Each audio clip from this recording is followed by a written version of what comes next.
Olá, queridos estudantes, paz e saúde a todos. Continuando aqui a nossa aula sobre expansão marítima, hoje nós vamos falar sobre o pioneirismo dos países ibéricos na expansão marítima. Então, Portugal foi o primeiro país a dar início a esse expansionismo ultramarino. O que nós vamos buscar entender hoje são as razões desse pioneirismo. Então, entre as razões de Portugal ter sido a primeira nação a dar início a essa expansão marítima, uma das causas seria a precoce centralização político-administrativa. Queridos, Portugal foi o primeiro estado a se tornar absolutista, com a Revolução de Avis. Dom João, mestre de Avis, que chegou ao poder com o apoio da burguesia. E justamente a expansão marítima, eu tenho uma parceria aí entre Estado e burguesia para buscar esse novo caminho para chegar ao Oriente. Uma outra coisa que se diz muito é que os portugueses já possuíam um espírito aventureiro, e além desse espírito aventureiro, Portugal também já tinha uma experiência marítima. Já sabiam navegar, já eram acostumados com a pesca por toda a sua faixa litorânea. Bem, uma coisa é certa, eles não eram acostumados a viajar a longas distâncias, mas já possuíam uma experiência marítima. Além disso, nós podemos colocar como fator também a própria localização geográfica de Portugal, uma localização privilegiada, porque é todo um território banhado pelo mar Mediterrâneo, já na sua proximidade do Oceano Atlântico. Então eu tenho essa proximidade e essa localização que já favorecia, tá certo? Então esse território todo banhado por mar contribuiu. Além disso, se fala de uma mitológica escola chamada Escola de Sagres, criada pelo então Dom Henrique de Avis, né, descendente da dinastia de Avis, né, um príncipe, e ele teria criado essa escola, que seria uma escola de estudos náuticos. Bem, eu estou falando de uma hipotética escola de Sagres. Por quê? Porque hoje se discute sobre essa escola, se de fato ela realmente existiu.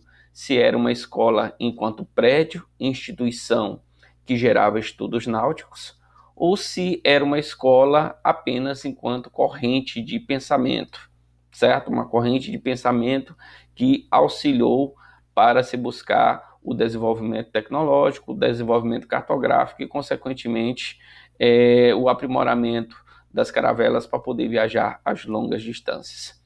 Queridos, buscando chegar ao Oriente, buscando chegar às Índias, os portugueses criaram um projeto que era de navegar circulando todo o litoral africano.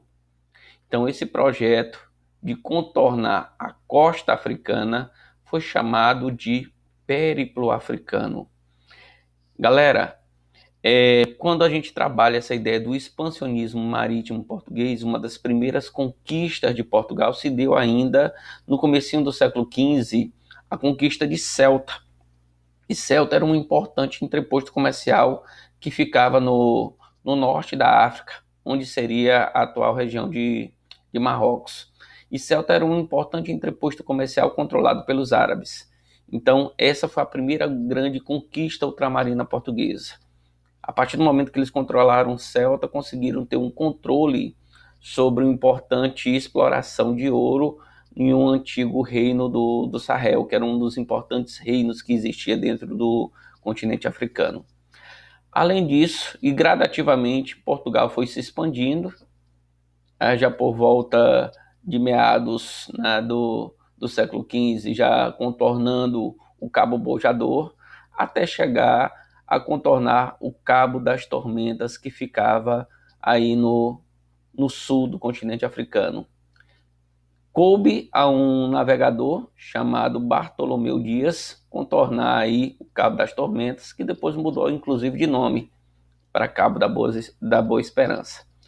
E quando a gente fala desse expansionismo marítimo, não tem como a gente não falar da importância do Vasco da Gama, porque foi o Vasco da Gama justamente que conseguiu contornar o Cabo das Tormentas e chegar até Calicut por volta de 1498.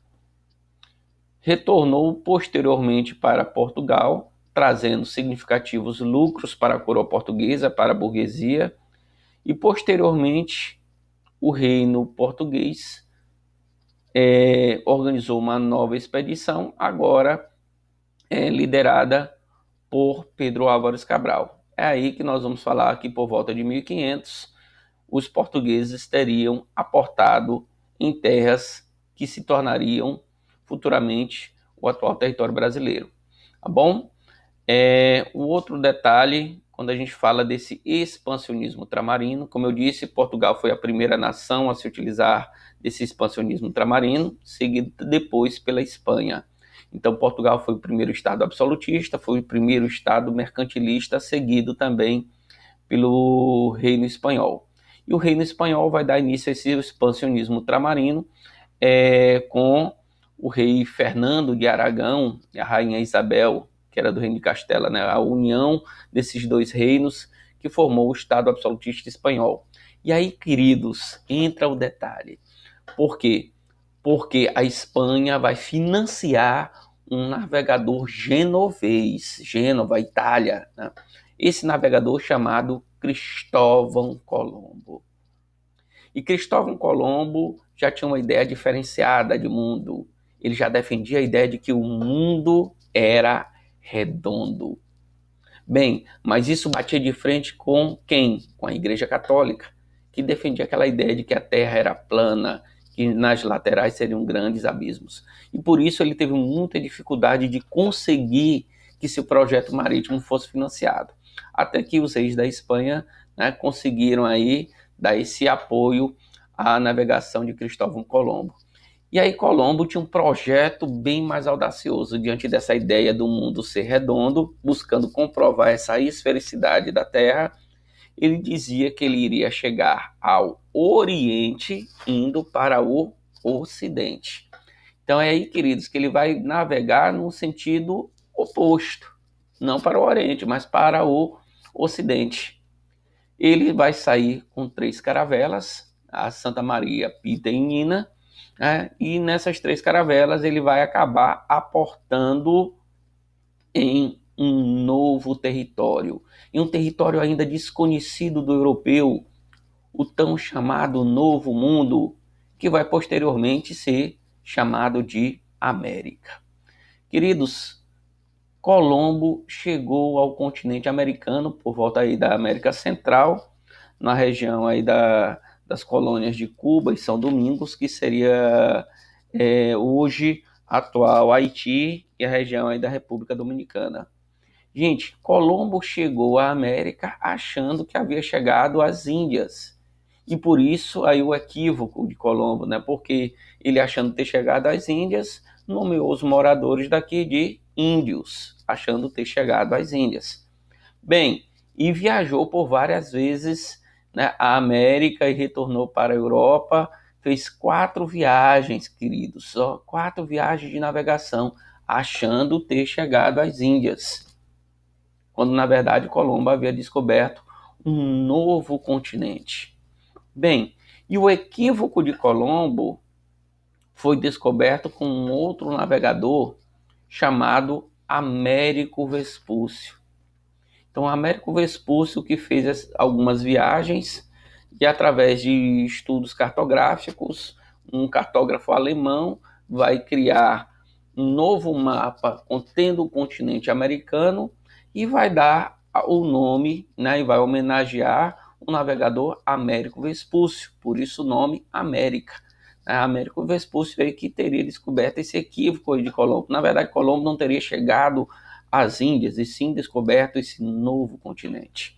Tá bem?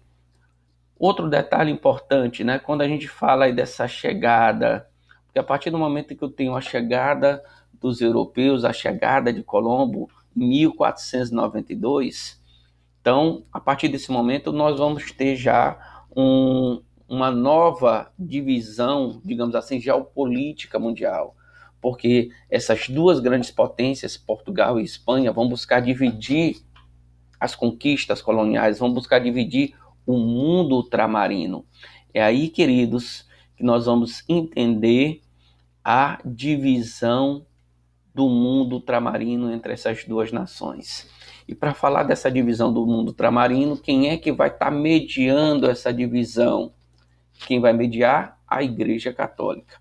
Então, um dos primeiros tratados de divisão do mundo, como está mostrando aí na imagem, foi a Bula Intercoetera, de 1493. Então, uma bula papal, queridos, mediada pela Igreja. Então, ela estabelecia uma linha imaginária a 100 léguas das Ilhas Cabo Verde. Tudo que fosse encontrado a leste seria de Portugal. Tudo que fosse encontrado a oeste seria da Espanha. Então, por esse primeiro tratado, todo o continente americano, então, consequentemente, seria de quem? Seria dos espanhóis, tá? Por essa primeira bula, por esse primeiro tratado. Bom, além do tratado, posteriormente, já em 1494, eu tenho a criação de um novo tratado. Então, Portugal, pressionando a Espanha, exigiu uma nova definição. Então, com uma mudança de 100 léguas para 370 léguas das Ilhas Cabo Verde. Então, através desse tratado, né, ele batia certinho, em cima de territórios brasileiros. Então, o que dá para a gente deduzir, queridos? Uma mudança de 100 léguas para 370, de 1493 para 1494, 6 anos antes do dito descobrimento do Brasil. Então, nós podemos deduzir que se houve essa mudança de 100 para 370, hipoteticamente os portugueses já tinham uma noção da existência de territórios aqui, tá certo? Bem, o mundo estava sendo dividido apenas entre Portugal e Espanha. E as outras nações, Inglaterra, França, Holanda? Bem, as outras nações contestaram essa divisão do mundo apenas entre Portugal e Espanha. E não só contestaram, como vão começar a se utilizar da prática da pirataria. É aí que surge essa ideia, né, de piratas, na prática do corsário, do corso, né, de saquear navios carregados de ouro e prata que saíam daqui da América, do Caribe, dentre outras regiões mais.